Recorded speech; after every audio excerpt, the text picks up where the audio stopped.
Let's talk about the Ashkenazi Jews. They make up almost 90% of the world's entire Jewish population today, but where did they come from? You might think you know the answer, but the real story is so much more complex and, frankly, more surprising than you can imagine. We're going to dive into some fascinating historical and genetic analysis that really challenges the story we've all been told. For centuries, the story has been pretty straightforward. The common understanding is that modern European Jews are the direct descendants of the people the Roman Empire exiled from Judea way back in 70 AD, right after they destroyed the Second Temple.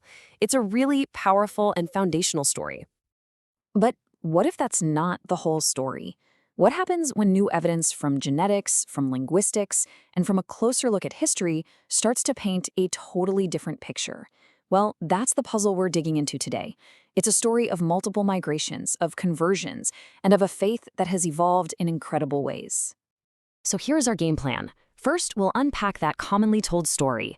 Then we'll get into the genetic puzzle that throws a wrench in it. From there, we'll look at two big competing theories, explore how the Jewish faith itself has changed over time, and finally, we'll try to weave it all together to see the big, complex picture. All right, let's kick things off with that traditional narrative, because it's a story that has had a huge impact on modern history. So this idea, this belief that European Jews were the scattered remnants of a displaced people, was absolutely pivotal. It was a core concept for movements like Christian Zionism and for the early push for a Jewish homeland, championed by people like Theodore Herzl. It frames Jewish history as a story of a single unified people, exiled and just waiting to return. Okay, so that's the story we all know. But now, let's get into the data, because this is where that clear, simple story starts to get, well, really complicated. And what's really wild here is just the sheer numbers. According to geneticist Dr. Harry Oster, even before the fall of Jerusalem, there were already 6 million Jews living all across the Roman Empire. Compare that to just 500,000 in Judea itself. It's like the diaspora wasn't a consequence of the temple's fall. It was already the main event. And believe me, the plot thickens. The source we're looking at points out there's actually no historical record of a single forced mass exile. In fact, the historian Josephus, who was there, wrote that tons of people had already left voluntarily. On top of that, we have archaeological proof of continuous Jewish communities in places like Galilee for centuries after the temple fell. And maybe the biggest head-scratcher of all, by the 13th century, the global Jewish population had shrunk to only about 2 million, which makes the massive population boom of the Ashkenazi people later on a real demographic mystery. So if a single exile doesn't really explain where this huge Ashkenazi population came from, what does? Well, the source material lays out two main competing theories. First up, you've got the theory most people are familiar with, the Rhineland hypothesis. This idea suggests that a tiny founding group of Jews from the Middle East, we're talking maybe only 350 people, settled in Germany's Rhineland about 600 to 800 years ago. And then, as they moved eastward, their population just exploded because of an incredibly high birth rate. And then, you have the wild card, the Khazar hypothesis. This theory is way more controversial. It says that the ancestors of many Ashkenazi Jews weren't from the Middle East at all. Instead, they were part of the Khazar kingdom, a diverse mix of Turkish, Slavic, and Iranian tribes in the Caucasus, whose leaders decided to convert to Judaism in the 8th century. And this is where you can really see the two ideas clash.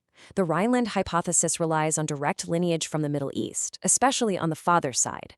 But, and this is a huge but, it also notes that about 80% of the maternal lineage is European. This suggests that European women were converting and joining these communities. The Khazar hypothesis, on the other hand, points to a massive conversion event and to genetic data that links Ashkenazi Jews directly to the Caucasus. And this is where geneticists like Aaron L. Hike come in. The source highlights his research, which claims to pinpoint the geographical origin of Ashkenazi Jews not to the Levant, but to a region in the southern Caucasus, right where the Khazar kingdom used to be. But hold on, this story isn't just about genes and geography. To really get the full picture of Ashkenazi identity, the source material says we also need to look at how the actual practice of Judaism has transformed over thousands of years. According to the source, you can break down Jewish history into about 4 big phases. You start with the biblical period, right? Then you move into the Second Temple period, where rabbinic authority and oral traditions really start to take hold. Then, during the diaspora, with the temple gone, things change again, sacrifices end, and Jewish mysticism or Kabbalah becomes prominent. And that all brings us to the modern era, with the rise of secularism. So here's the really crucial point of that evolution. For what we call Rabbinic Judaism, it's the Talmud, this huge collection of oral law and tradition that was compiled centuries after the Bible, that becomes the absolute center of everything, shaping religious law and theology.